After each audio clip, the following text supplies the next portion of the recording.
আরেক গুরুত্বপূর্ণ বিষয়ের উপর বহুল তথ্য উপাত্ত নিয়ে কথা বলতে আমাদের স্টুডিওতে উপস্থিত হয়েছেন। আমাদের সাথে আছেন হেলেন জেরিন খান, সাবেক সংসদ সদস্য, শিক্ষা বিষয়ক সহ সম্পাদক, কেন্দ্রীয় কমিটি, বাংলাদেশ জাতীয়তাবাদী দল।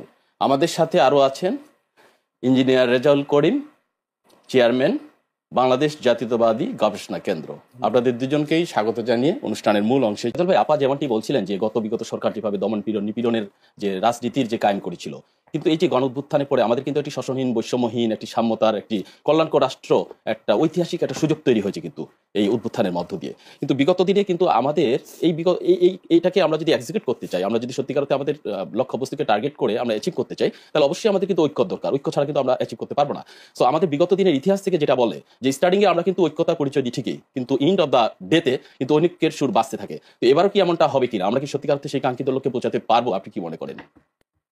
প্রথম কথা হচ্ছে যে এই যে গণ অভ্যুত্থান হলো আর কি, এবং এই 17 বছরের গণতান্ত্রিক আন্দোলন, কারণ আমি এই 111-এর থেকে শুরু করতে চাই, কারণ 111 থেকেই বাংলাদেশের গণতন্ত্রের একটা পতন শুরু হয়েছে এবং বিএনপিকে সবচাইতে বেশি নির্যাতিত হতে হয়েছে। এবং আপনি দেখবেন যে সাবেক প্রধানমন্ত্রী বেগম খালেদা জিয়া সহ এবং আমাদের ভারপ্রাপ্ত চেয়ারম্যান জনাব তারেক রহমানকে নির্মমভাবে নির্যাতন করা হয়েছে, এবং উনি বিদেশে চিকিৎসাধীন ছিলেন, দীর্ঘদিন ধরে আপনার অসুস্থ ছিলেন। তো আপনার এই যে গণতান্ত্রিক আন্দোলন, এই গণতান্ত্রিক আন্দোলন এবং এই 24-এর যে গণ অভ্যুত্থান, আমরা যে এত রক্তের বিনিময়ে যে যে স্বাধীনতা, দ্বিতীয় স্বাধীনতা অর্জন করেছি, এটার লক্ষ্য ছিল মূলত দুটি, মোটা দাগের দুটি লক্ষ্য। একটি হচ্ছে গণতন্ত্রায়ন, যেটি হেলেন আপা বলে গেলেন যে আপনার 2014, 18 বা 24-এ যদি সুষ্ঠু নির্বাচন হতো, বিএনপি সেখানে বিপুলভাবে সংখ্যাগরিষ্ঠতা নিয়ে সরকার গঠন করতে পারত। কিন্তু বিএনপিকে নয়, শুধু সারা দেশের মানুষদেরকে ভোটাধিকার বঞ্চিত করে দেশকে একটি একটি বিদেশি রাষ্ট্রের অঙ্গরাজ্যে পরিণত করার যে ষড়যন্ত্র হয়েছে, যে কার্যক্রম হয়েছে, তারই ধারাবাহিকতায় আপনার এই গণ অভ্যুত্থান হয়েছে। এখন আপনারা দেখেন যে 5ই আগস্ট আমরা সেই যে হাসিনার পতন হলো, ফ্যাসিস্ট হাসিনার ঐতিহাসিক পতন, এরপরে কিন্তু 6টি মাস চলে গিয়েছে। এই 6 মাসে আমরা শুধুমাত্র বড় বড় বুলি দেখতে পাচ্ছি। আপনার যেমন ধরেন আপনার যে সংস্কারের কথা বলা হয়েছে, বা এই ঐক্যমত্য কমিশনের কথাই ধরেন, ঐক্যমত্য কমিশনে আপনার 27টি দলের আপনি যদি একটা মানে বৈঠক ডাকেন, সেখানে কে কিভাবে মত প্রকাশ করবে?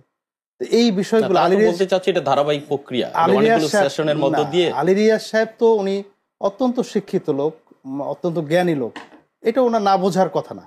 এখন আপনি যদি সময় ক্ষেপণ করতে চান, যে নির্বাচনকে প্রলম্বিত করতে চান, বা আপনার বিভিন্ন অজুহাত তৈরি করতে চান, সেটা তো করাই যায়।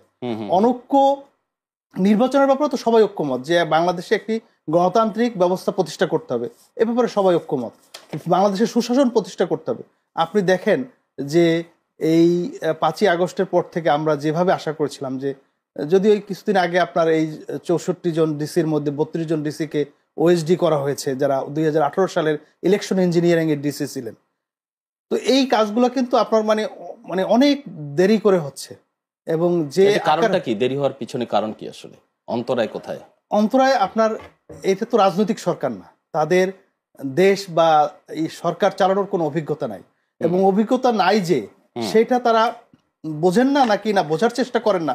কারণ আপনার প্রত্যেকটা গণতান্ত্রিক রাজনৈতিক দলগুলো কিন্তু তাদেরকে সহযোগিতা করার জন্য প্রস্তুত, কিন্তু আজকে আমরা দেখতে পাচ্ছি যে এই মানে বাংলাদেশ জাতীয়তাবাদী দল সহ বাংলাদেশের সর্ববৃহৎ রাজনৈতিক দল সহ গণতান্ত্রিক দলগুলোকে এক ধরনের প্রতিপক্ষ হিসেবে ট্রিট করা হচ্ছে। আমরা কিংস পার্টির আভাস পাচ্ছি। আপনি মনে করেন যে আপনার এই যদি আমি গণতন্ত্রের কথা বলি, আমরা যদি সুশাসনের কথা বলি, তাহলে কি আপনার কিংস পার্টি কিনা আপনার এই দ্বিতীয় স্বাধীনতার সেন্টিমেন্টের সঙ্গে যায়? নিশ্চয়ই যায় না।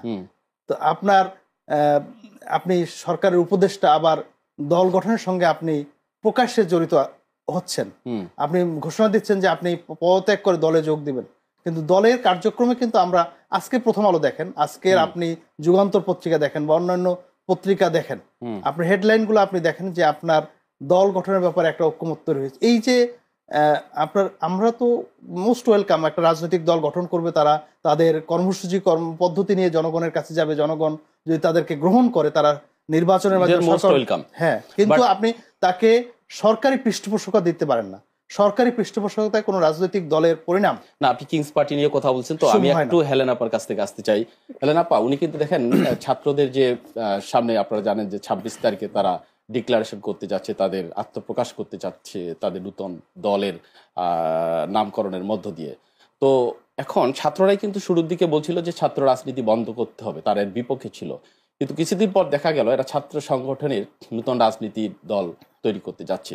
আসলে এটা কি কন্ট্রাডিক্টরি কিনা, বা কয়েক মাসের মাথায় তাদের কি উপলব্ধি হলো, কি এমন পরিবর্তন হলো যে এখন তারা ফিল করলো যে তাদের রাজনীতিতে এসে দেশ শাসন করতে হবে, একটা একটা কল্যাণময় রাষ্ট্র তৈরি করতে হবে?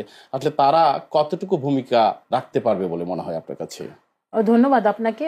মূলত বিএনপি কিন্তু বহুদলীয় গণতন্ত্রে বিশ্বাসী এবং বিএনপি সবসময় ভিন্ন মতকে, ভিন্ন দলকে সবসময় ধারণ করে, কিংবা তাদের সাথে যেটা বললেন যে ঐক্যের কথা বললেন, আমার মনে হয় যে ঐক্যের কথা বললে প্রথমে যে নামটি চলে আসবে বাংলাদেশের ইতিহাসে, আমার মনে হয় একটা সময় এবং এক ব্যক্তি একমাত্র করতে পেরেছিলেন। পরবর্তীতে 90-এ ঐক্য হয়েছিল, এটা ঠিক, কিন্তু করেছিলেন কে? সেটা হলো শহীদ রাষ্ট্রপতি জিয়াউর রহমান। শহীদ রাষ্ট্রপতি জিয়াউর রহমান কিন্তু ঐক্যমতের ভিত্তিতে তিনি যে কদিন কিন্তু ছিলেন রাষ্ট্র পরিচালনায়, তিনি কিন্তু ডান বাম সবাইকে নিয়ে এই পার্লামেন্ট গঠন করেছিলেন। আপনার কাছে যে প্রসঙ্গটি নিয়ে আসতে চাই, আমাদের